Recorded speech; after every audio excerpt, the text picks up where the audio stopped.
Hi there, I'm Lena Anani, and you're listening to She Wrote a Book, where I interview amazing women from all over the world who also happen to be published authors. I created this show to educate, entertain, and inspire you to be the voice you want to hear in the world. Did you know this episode comes with a free gift? It's a webinar for aspiring authors who want to learn my insider secrets on writing and publishing books. You can access this free training instantly at SheWroteABook.com/bonus.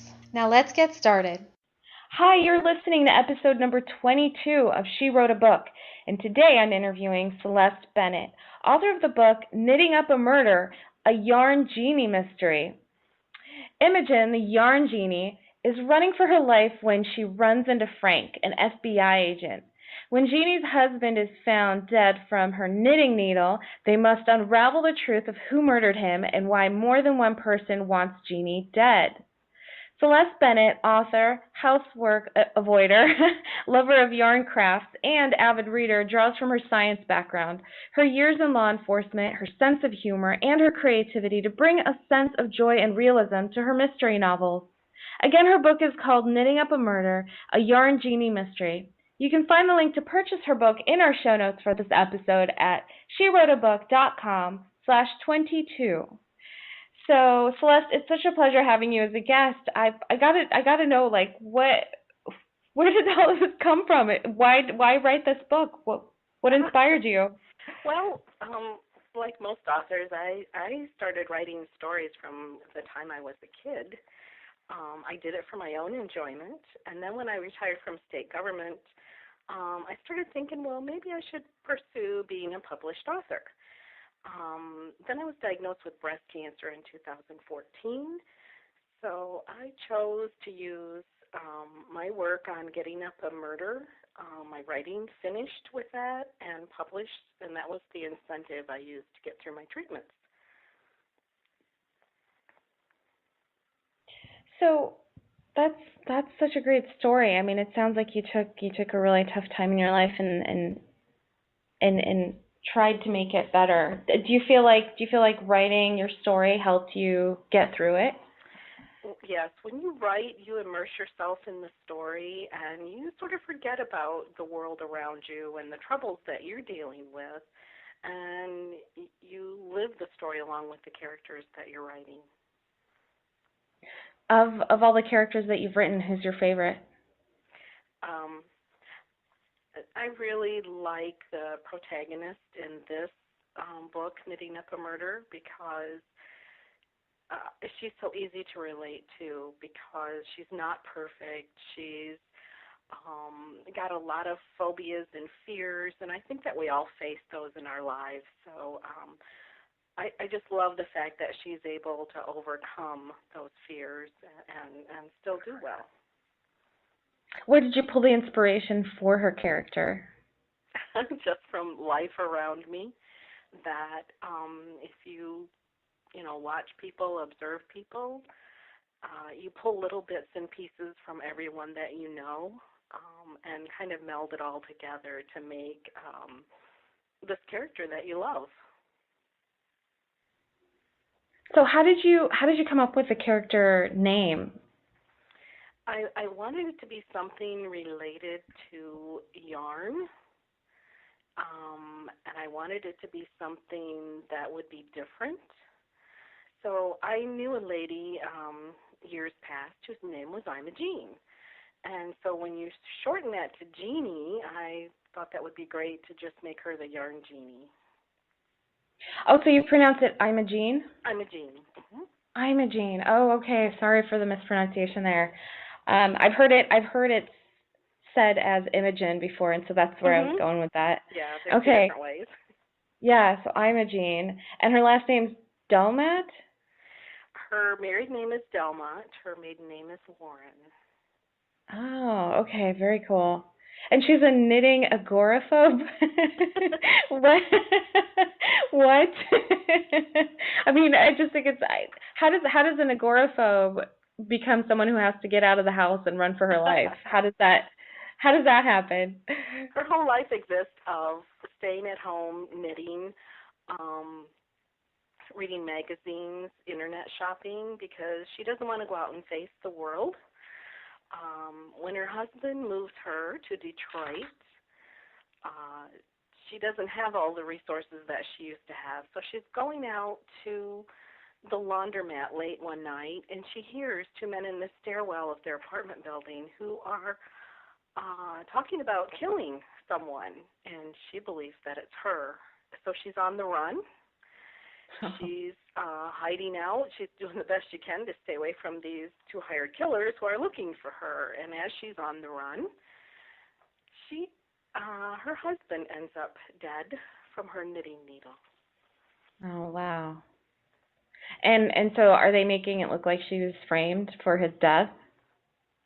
Or yes, definitely she's been framed for the death because of the fact that it's her knitting needle, and of course it has her prints on it, and it's one that she specially bought so that was extra sturdy.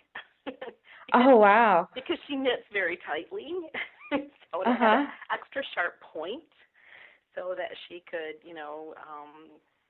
get into those tight stitches to do her knitting. So the prosecution obviously takes advantage of the fact that she specially bought this needle and actually had these sharp points on it. Oh, that's so cool. This is such a cool and unique story. It's incredible. I think it'd be very interesting to see how it pans out. So you enjoy knitting yourself? I do. I enjoy all types of yarn crafts and painting and lots of things. And what's been the common theme among the readers' reviews for your book, or what have you heard? A lot of people love the story because it's such a wild ride. It's fast paced. It takes a lot of twists and turns. And I think the readers like that has that unexpected turn around everything. Do you feel like most of the readers who pick up your book are knitters themselves? I think because of the title, a lot of people are drawn to the book because they are knitters. That's incredible. So I think that's a perfect example of a great title, great theme for a book. I mean, it makes you stand out. It's unique. It's a unique story, and it targets like a niche audience too, which definitely helps you get more attention. So that's really clever. So is that what you had in mind when you were writing the story, or did you write it because you really just wanted to write a story about knitting, or did you strategize this before? Well, I did a little strategizing. I had actually had several books in process, and what happened was I attended a Southern Kentucky Writers Conference and listened to a talk on by author Julianne Lindsay, and she talked about cozy mysteries, and it dawned on me, this is what I'm writing. One of my books is a cozy mystery because it melds a hobby with a mystery. So I just decided to pursue that avenue and do two of the things that I love the best. That's so cool. I've never heard of that term before, cozy mystery. That's incredible. I think I'm like, as we're talking right now, I'm having like a million ideas run through my head. I'm like, oh my gosh, this is such a great idea. I love it. So tell me a little bit more about your journey as an author. Like, how long did it take you to write this book? What do you have any writing rituals? Well, I didn't really get serious about finishing this particular book until 2014. As I said, part of my overcoming the weariness of the cancer treatments. This just energized me, and it gave me a lot of,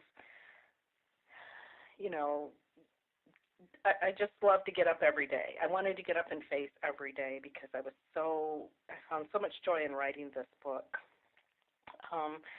But I also found that I couldn't just sit around and wait for inspiration to strike me because that's way too unpredictable. So I made it a point to calendar in time to set up my desk and write. And then I tried to plan things out, so I had a general idea of where I thought things were going. But I must have revised that novel about 15 times before I was happy with the direction that it was going in. So yeah, so did you do the revisions like as you were going along, as you were showing up for your writing appointments, or did you do all the 15 revisions before you actually started writing? I had to do the revisions as I went along. It's difficult for me to not do them. Yeah. No, that makes sense. I mean, I think it makes more sense to just do it, jump in, do it, and change and evolve your schedule or your plan as you need to. So it makes a lot of sense to me. Mm-hmm. Yeah. So tell me a little bit about how like your career in law enforcement affected or influenced your book.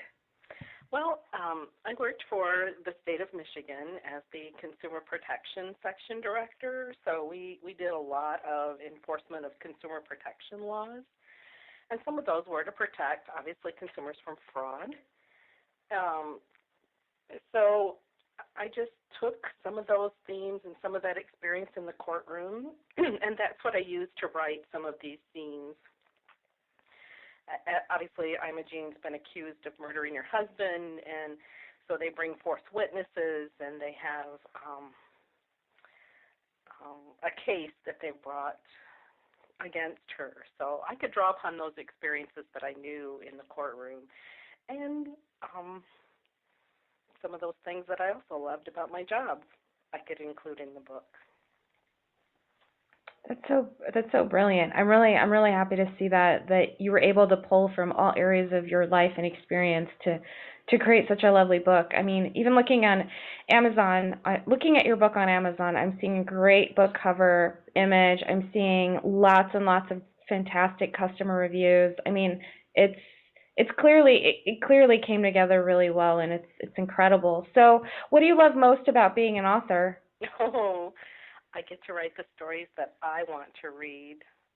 When I've done a good job with a scene or a character and I know that it's the best I can do, I fall in love with it. And I really hope that that feeling resonates with my readers as well. Awesome. Very cool. Well, Celeste, thank you so much for being our special guest today. We will have a link to your book in the show notes for this episode, and our listeners can find that at SheWroteABook.com/22 to learn more about our author and her book. Thanks again, Celeste. It's been wonderful. Thank you, Lena. Thank you for listening to She Wrote a Book. If you enjoyed this episode, then subscribe now so you can automatically get access to all new episodes, and feel free to share your inspired thoughts with us in the comments too. I'd love to hear from you. Are you ready to write your own book? Get started now with my quick and concise webinars so you can learn my insider secrets on writing and publishing your own book. Claim your free gift now at SheWroteABook.com/bonus.